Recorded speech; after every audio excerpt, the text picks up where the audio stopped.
lot happened in 1911. The first International Women's Day was celebrated, the US Army adopted the very long-lived M1911, heck, even a 3-week-long war was started. But more important than all of that, on June 14th, the brand new White Star Liner Olympic would make her maiden voyage from Southampton all the way to New York. While this was exciting, what made it even better was the news that 2 more just like her were on the way. Titanic, still under construction in Belfast, had just been launched and would be ready within a year. Britannic as well would start construction in a few months, meaning that by 1914, Bruce Ismay's dream of a trio of large and luxurious liners would come to fruition. As of now though, Olympic would do, and as he and the ship's designer Thomas Andrew boarded Olympic, they would take notes and get passenger reception throughout the voyage, seeing what could be improved for the next ship on the way, Titanic.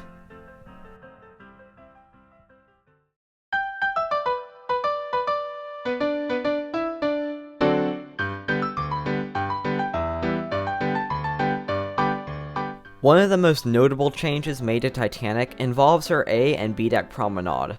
Since I have a whole section focusing on this alteration, I'll only focus on how it changed the exterior appearance, since you can noticeably tell in photos.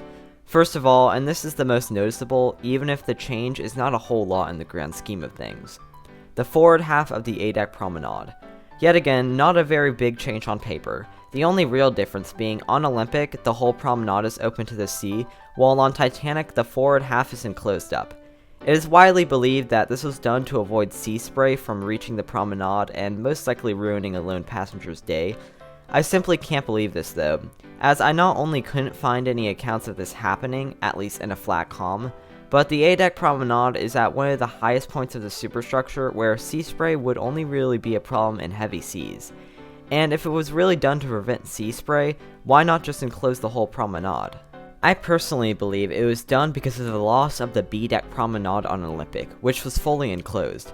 On Olympic, the plan was for an open A-deck promenade and an enclosed B-deck promenade. But on Olympic's maiden voyage, Bruce Ismay found that passengers didn't really use the vast lower deck promenade space, instead going for the A-deck promenade, which was the same size but felt more vast because of it being open.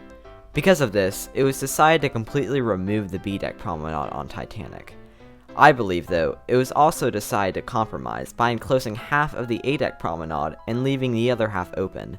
That way, passengers would better use the enclosed part of the space. Take this all with a grain of salt though, since I have zero evidence. This is all from my own observations, and I don't speak for the whole ship community. Anyway, yeah, this isn't really a big change on paper, but in pictures, this is always the first thing I look for to identify the ships, and I know it is for many others as well. Now, you may be asking yourself, what was done with all that open space on the B deck? Well, I'll get to that later. In short, it was turned into more interior spaces, with some spaces added, some spaces expanded, and some spaces shrunk.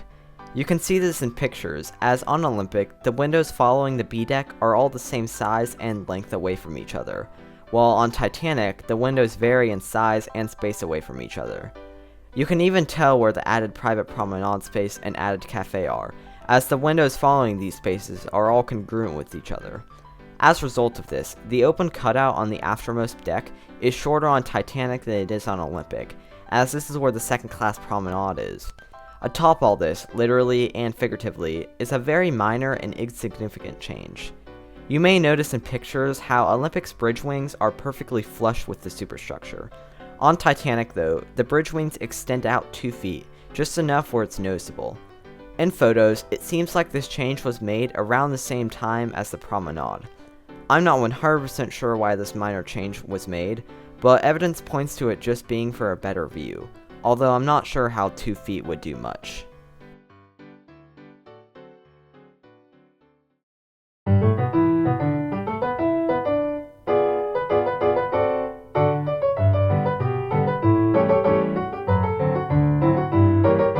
There were many little changes made around Titanic's interior spaces, some of which were big, like the addition of whole rooms, but most of which were very minor and would simply not be worth the trouble of researching out.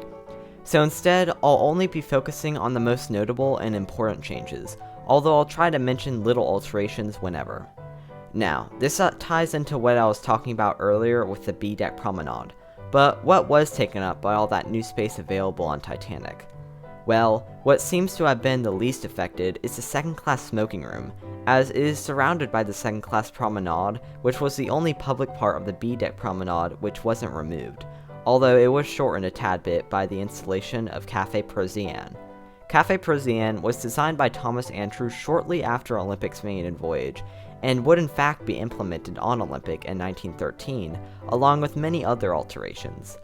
It was designed as a Peruvian-style cafe, painted white with English ivy running down the walls, a long carpet running the length of the cafe, and the general style which has made it one of my favorite spaces on the ship. Café Peruvian was also a necessity, as passengers complained on Olympic that people walking down the promenade could look into the windows and see them eating in the a la carte restaurant. This was a space located right alongside Café Peruvian, and was the first-class only restaurant, the first of which on a ship separate from the main dining saloons. It was arguably more luxurious than the first-class dining saloons, although dining in the a la carte restaurant would cost more. I would love to go more into detail, but for the purpose of this video, I will move on. This isn't a tour of the ship. On Olympic, it was sandwiched by the second-class promenade, but because that space no longer existed on Titanic, the room was expanded all the way to the port side.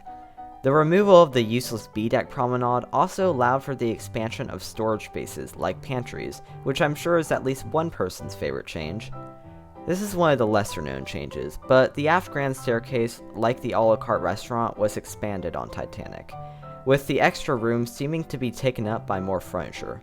On Olympic, the space was taken up by first-class staterooms, but that new available space on Titanic allowed these staterooms to be pushed all the way to the ship's sides, making the aft grand staircase just a little bit more like the forward grand staircase. Speaking of first-class staterooms, you guessed it, more were able to be added. Not only this, but some of the staterooms were able to be combined. You can see this here. B65 and B67 are two completely different staterooms. To the left though, B69 is one complete room, with its own private bathroom using the old space. There are also two new cabins with their own private promenade. These were named the Parlor Deluxe Suites, and held some of the ship's richest passengers. From my observations, the grand staircase doesn't seem to have any new structural changes, although the exit and entrance which led into the B-deck first-class promenade has now been removed. The four doors are still there, but now have a different purpose. Forward of the B-deck grand staircase are more first-class cabins. The only change is the installation of two more cabins for each corridor of rooms, although these extra cabins did allow for many more available rooms for one trip. Well, that's about it for the major interior structural changes. I know, surprise surprise, most of the changes involved the B-deck, which occurred as a result of the promenade being removed. Hey, there were still other structural changes, which were on the B-deck. The Turkish baths on Olympic and Titanic were very different, with Titanic's cooling room giving the illusion of an exterior wall like Olympic had with portholes and all, even though Titanic's cooling room was oriented away from any exterior walls.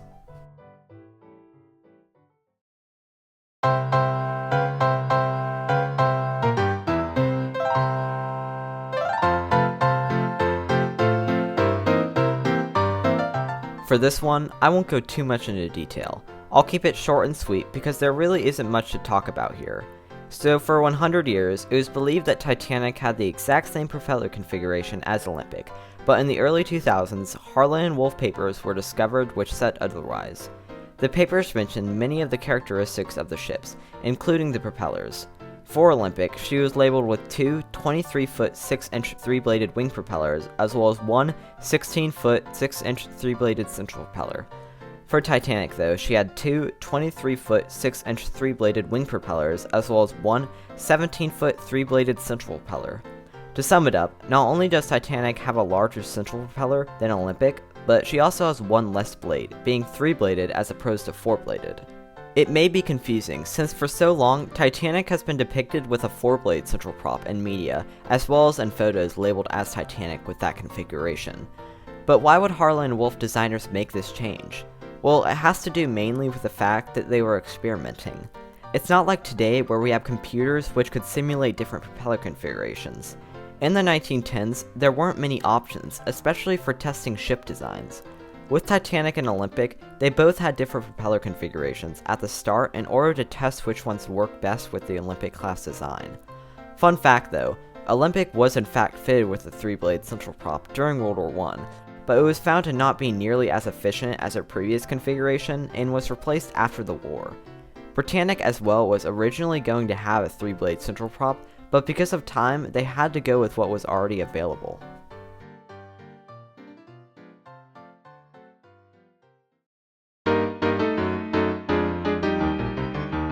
So, what did we learn today? Well, we learned that even though Titanic and Olympic are basically identical to the untrained eye, take a closer look and you'll find that they are actually quite different. Although admittedly, most of these changes can't be seen in pictures and are all focused on the B deck. Hey, Britannic is kind of the black sheep of the group to me because of the amount of changes she was built with. Maybe I'll do a video focusing on her changes. Until then, this has been Differences Between Titanic and Olympic. Again.